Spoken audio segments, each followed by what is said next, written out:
اعوذ باللہ من الشیطان الرجیم بسم اللہ الرحمن الرحیم وَلَقَدْ آتَيْنَا مُوسَى الْكِتَابَ وَقَفَّيْنَا مِن بَعْدِهِ بِالرُّسُلِ، اور ہم نے موسیٰ کو کتاب دی تورات، اور قفینا من بعدہ بالرسل، اور پھر اس کے بعد پے بپے لگاتار ہم رسول بھیجتے رہے۔ ایک بات نوٹ کر لیجئے گا، لفظ رسول اور لفظ نبی میں کچھ فرق ہے، اس وقت تفصیل میں جانے کا موقع نہیں ہے، لیکن یہ تین جوڑے الفاظ کے ایسے ہیں قرآن مجید کی اصطلاحات کے کہ وہ تینوں مترادف کے طور پر بھی استعمال ہو جاتے ہیں اور علیحدہ علیحدہ اپنا مفہوم بھی رکھتے ہیں۔ اور اس کا ایک اصول یہ علماء نے بنایا ہے کہ اذا اجتمع تفرقا واذا تفرقا اجتمع۔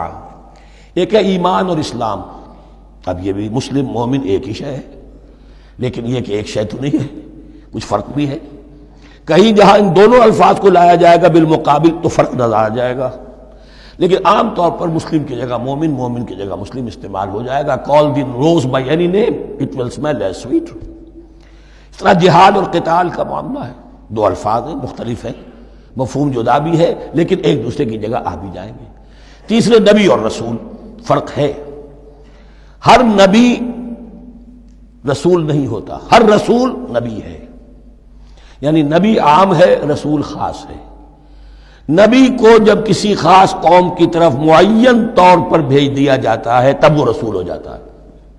اس سے پہلے اس کی حیثیت ایک ولی اللہ کی ہے، بہت اعلیٰ درجے کا اللہ کا دوست اور ولی جس پر وحی آ رہی ہے۔ عام ولی اللہ میں اور نبی میں فرق یہ ہے، ان پر وحی آتی ہے، ان پر وحی نہیں آتی۔ لیکن اس نبی کو اگر اب آپ بھیج دیں گے کہ جاؤ اذهب الى فرعون، اب وہ رسول ہو گئے، جاؤ اب مدین کی طرف، الی مدین اخاہم شعیبا، اب رسول ہو گئے۔ تو یہ فرق ہے نبی اور رسول کا۔ جیسے آپ کے ہاں سی ایس پی کاڈر ہے، اب وہ ڈی سی بھی لگ سکتا ہے، کہیں وہ جوائنٹ سیکرٹری لگا ہوا ہے، کہیں ناپسندیدہ آدمی ہے تو او ایس ڈی لگایا ہوا ہے کہیں، لیکن اس کا کاڈر برقرار رہے گا، سی ایس پی تو ہے۔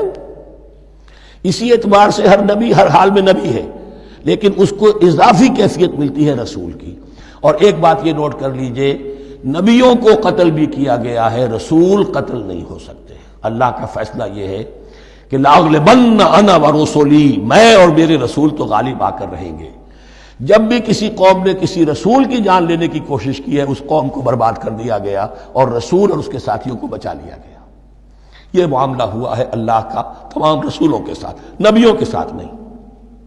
حضرت یحییٰ نبی تھے، قتل کر دیے گئے۔ حضرت عیسیٰ رسول تھے، قتل نہیں کیے جا سکتے تھے، ان کو زندہ آسمان پر اٹھا لیا گیا، اب وہی دوبارہ آئیں گے۔ تو رسول جو ہے وہ قتل نہیں ہوتا، اور اسی اعتبار سے حضور کی بڑی گہری تمنا تھی، لَوَدِدتُّ أَنْ أُقْتَلَ فِي سَبِيلِ اللَّهِ ثُمَّ أُحْيَا ثُمَّ أُقْتَلَ ثُمَّ أُحْيَا، میری بڑی خواہش ہے میں اللہ کی راہ میں قتل ہو جاؤں، پھر زندہ کیا جاؤں، پھر قتل کیا جاؤں، پھر اللہ کی راہ میں پھر زندہ کیا جاؤں، پھر قتل کیا جاؤں۔ لیکن اللہ نے یہ خواہش آپ کی پوری نہیں کی، اس لیے کہ آپ اللہ کے رسول تھے۔ اب یہاں نوٹ کیجئے گا، یہاں لفظ رسول تو آ گیا ہے لیکن یہ نبی کے معنی میں ہے۔ قفینا من بعدہ بالرسل، اس لیے کہ رسول حضرت موسیٰ کے بعد حضرت عیسیٰ ہی ہے، درمیان میں پروفٹس ہیں، یہ prophets of the old testament, یہ انبیاء ہیں، لیکن ان کے لیے لفظ رسول آ گیا ہے۔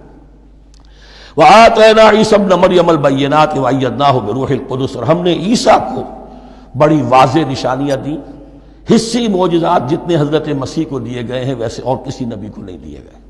یہ بعد میں تذکرہ آ جائے گا سورہ آل عمران میں۔ اور ہم نے مدد کی ان کی روح القدس کے ساتھ، حضرت جبرائیل کی خاص تائید انہیں حاصل تھی۔ ظاہر بات ہے، میں نے عرض کیا ہے کہ جو معجزہ ہوتا ہے وہ کسی نبی کی اپنی طاقت سے اس کا ظہور نہیں ہوتا، رسول کے کسی طاقت سے، یا کرامت کسی ولی اللہ کے اپنے اختیار میں نہیں ہوتی، یہ اللہ کی طرف سے، اور اس کے لیے ظہور جو ہوتا ہے وہ فرشتوں کے ذریعے سے۔ ایدناہ بروح القدس افکلما جاءکم رسول بما لا تہوی انفسکم، اب یہاں پر تبصرہ ہو رہا ہے، جو بھی کچھ یہود نے کیا حضرت مسیح کے ساتھ، وہ چونکہ معلوم ہے اس کا تذکرہ نہیں کیا، صرف اس پر تبصرہ ہو رہا ہے۔ تو جب بھی کبھی تمہارے پاس کوئی رسول آیا، بما لا تہوی انفسکم، وہ چیز لے کر جو تمہارے جیوں کو، تمہارے من کو بھائی نہیں، اچھی نہیں لگی، استکبرتم، تم نے استکبار کیا، وہی استکبار جو عزازیل نے کیا تھا اور ابلیس بن گیا، ابا واستکبر۔ استکبرتم ففریقا کذبتم وفریقا تقتلون، تو کچھ کو تو تم نے صرف ان کی تردید ہی کی اور کچھ کو تم نے قتل بھی کیا. تقتلون تو یہ انبیاء کے قتل ہو سکتا ہے. اور نمبر 2 ایک رائے یہ دی گئی ہے تقتلون جو ہے قتل تم نہیں آیا ہے، یہ فعل مضارع ہے، اور فعل مضارع کے اندر ایک فعل جاری رہتا ہے، ختم نہیں ہوتا. گویا کہ تم قتل کرنے کی کوشش کرتے رہے. بعض لوگوں کی تو جان کے در پہ ہو گئے. وقالوا قلوبنا غلف، اور انہوں نے کہا ہے کہ ہمارے دل تو غلافوں کے اندر بند ہیں. یہ اس کو ملائیے پہلی آیت جو آج ہم نے پڑھی ہے، افتطمعون ان یؤمنوا لکم، تو اے مسلمانوں کیا تم یہ توقع رکھتے ہو اور چاہتے ہو کہ یہ تمہاری بات مان لیں گے؟ ان کی اس خواہش کے جواب میں جو وہ کہتے تھے وہ یہ قول ہے، وقالوا قلوبنا غلف، ہمارے دل غلافوں میں ہیں، میاں تمہاری بات ہم پر اثر نہیں کر سکتی، جاؤ کسی اور سے بات کرو.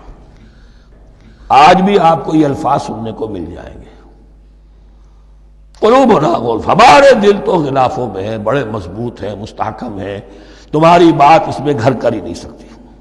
بل لعنہم اللہ بکفرہم، یہ ہے تبصرہ. جس کو یہ کہہ رہے ہیں کہ ہمارے دل محفوظ ہیں اور غلافوں میں ہیں، حقیقت میں تو ان پر لعنت ہو چکی ہے اللہ کی طرف سے ان کے کفر کی وجہ سے. فقلیلا ما یؤمنون، تو واقعتاً اب کم ہی ہوں گے ان میں سے جو ایمان لائیں گے. ولما جاءہم کتاب من اللہ مصدق لما معہم، اب یہاں پر ذکر ہو رہا ہے خود حضور صلی اللہ علیہ وسلم کا. اور جب آ گئی ان کے پاس کتاب اللہ کے پاس سے، یعنی یہ قرآن، مصدق لما معہم، جو اس کی تصدیق کرتے ہوئے آیا جو ان کے پاس ہے. میں اس کی وضاحت کر چکا ہوں. قرآن ایک طرف تصدیق کرتا ہے تورات اور انجیل کی، اور دوسری طرف وہ مصداق بن کر آیا ہے تورات اور انجیل کی پیشن گوئیوں کا. وَكَانُوا مِن قَبْلُ يَسْتَفْتِحُونَ عَلَى الَّذِينَ كَفَرُوا، اور ان کا حال یہ تھا کہ وہ آخری کتاب اور آخری نبی کے حوالے اور واسطے سے اللہ تعالیٰ سے فتح کی دعائیں کیا کرتے تھے کافروں کے خلاف. ہوتا کیا تھا کہ یہ 3 قبیلے مدینے میں آ گئے کہ جو یہودی تھے، بنو قینقاع، بنو نذیر اور بنو قریظہ. اسی میں وہاں رہتے تھے اوس اور خزرج جو یمن سے آئے تھے، اصل عربی قبائل تھے. پھر آس پاس کے قبائل بھی تھے، وہ سب کے سب امیین میں سے تھے، ان کے پاس نہ کوئی کتاب، نہ کوئی شریعت، نہ کسی نبوت سے آگاہ. اب ان کے آپس میں جب لڑائیاں ہوتی تھیں اور یہ مار کھاتے تھے، سرمایہ دار تھے، دولت والے تھے، عام طور پر بزدل تھے، لہذا جب بھی کبھی مقابلہ ہوتا تھا مار کھاتے تھے.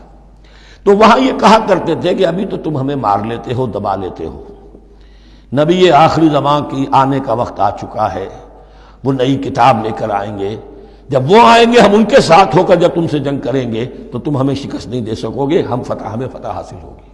اور دعا کیا کرتے تھے اللہ اس نبی آخر الزمان کا ظہور جلد ہو تاکہ اس کے واسطے سے اور اس کے ذریعے سے اس کے صدقے ہمیں فتح مل سکے. یہ دعائیں تھیں.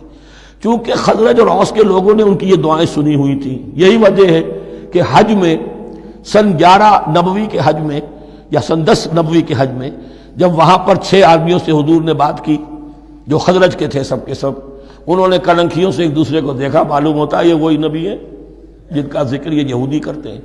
تو اس سے پہلے کہ وہ ایمان لائے تم ایمان لے آؤ.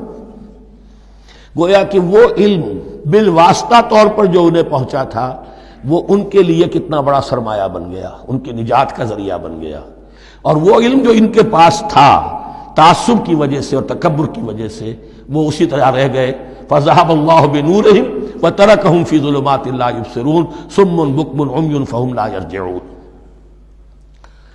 وَلَمَّا جَاءَهُمْ كِتَابٌ مِّنْ عِندِ اللَّهِ مُصَدِّقٌ لِّمَا مَعَهُمْ وَكَانُوا مِن قَبْلُ يَسْتَفْتِحُونَ عَلَى الَّذِينَ كَفَرُوا فَلَمَّا جَاءَهُم مَّا عَرَفُوا كَفَرُوا. تو جب ان کے پاس آ گئے وہ چیز جسے انہوں نے پہچان لیا پھر انہوں نے کفر کیا.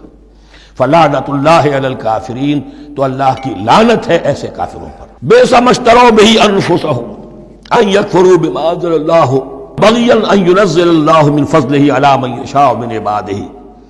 بہت بری شے ہے جس کے عوض کہ انہوں نے اپنی جانوں کو فروخت کر دیا. یعنی دنیا کا حقیر سا نفع، یہاں کی حقیر سی مسندیں، یہاں کا جو بھی چودراہٹیں ہیں، جو بھی ان کی حیثیت ہے، صرف اس کا قربانی دینے کو تیار نہیں. یہی تو سبب ہے، اس کی وجہ سے کفر کر رہے ہیں پہچان کر. تو بری ہے وہ شے جس کے لیے انہوں نے اپنے آپ کو بیچ دیا. ان یکفروا، کہ وہ کفر کر رہے ہیں اس وجہ سے بما انزل اللہ بغیا، جو اللہ نے نازل فرمایا ہے. اور کفر کیوں کر رہے ہیں؟ اس زدم زدہ میں ان ينزل اللہ من فضلہ علی من یشاء من عبادہ، کہ اللہ تعالیٰ نے نازل کر دیا ہے اپنے اس فضل میں سے اپنے بندوں میں سے جس پر چاہا۔ وہ اس امید میں تھے کہ وہ اسرائیلی ہی ہوگا۔ جب 1400 برس تک نبوت ہمارے پاس رہی، اب فترت کا زمانہ ہے، 600 برس گزر گئے، اب آخری نبی آنا ہے، ان کو گمان یہ تھا وہ ہم میں سے ہی ہوگا۔ یہاں یہ ہوا کہ یہ رحمت اللہ کی اور یہ فضل جو ہے بنی اسماعیل پر ہو گیا۔ اس کی وجہ سے زدم زدہ بغین، اس بغین کے لفظ کو اچھی طرح نوٹ کر لیجئے، یہ اختلاف جو ہوتا ہے دین میں اس کا اصل سبب یہ بغین کا لفظ آئے گا بار بار قرآن مجید میں۔ یہ بغین کیا ہے؟ جس سے عہد حاضر کے ایک خاص جو مکتب فکر ہے سائیکالوجی کا، ایڈلر کا، اس میں یہ قرار دیا گیا ہے کہ انسان کے جو موٹیوز ہیں، جو اس کا انسٹنکٹس ہیں، ان میں ایک بہت پاورفل موٹیو جو ہے to dominate, urge to dominate. میں اس کی بات کیوں مانوں، یہ کیوں نہ میری مانے، یہ ڈومینیشن۔ تو بغین، بغیہ کے معنی بھی ہے حد سے بڑھنا، تجاوز کرنا۔ تو وہ اپنی حد سے بڑھ کر دوسروں کے اوپر روب گاٹھنے کے لیے یہ سارا انہوں نے کیا، اس وجہ سے کہ بنی اسماعیل کے ایک شخص محمد صلی اللہ علیہ وسلم پر اللہ تعالیٰ نے یہ رحمت نازل فرما دی۔ فباؤوا بغضب علی غضب، تو وہ لوٹے غضب پر غضب لے کر، یعنی تہ بر تہ غضب ہے ان پر اللہ تعالیٰ کا۔ وَلِلْكَافِرِينَ عَذَابٌ مُّهِينٌ، اور ایسے کافروں کے لیے اہانت آمیز، مہین اہانت سے بنا ہے، اہانت آمیز عذاب ہے۔ وَإِذَا قِيلَ لَهُمْ آمِنُوا بِمَا أَنزَلَ اللَّهُ، اور جب ان سے کہا جاتا ایمان لاؤ اس پر جو اللہ نے نازل فرمایا، قَالُوا نُؤْمِنُ بِمَا أُنزِلَ عَلَيْنَا، ہم ایمان رکھتے ہیں اس پر جو ہم پر نازل ہوا۔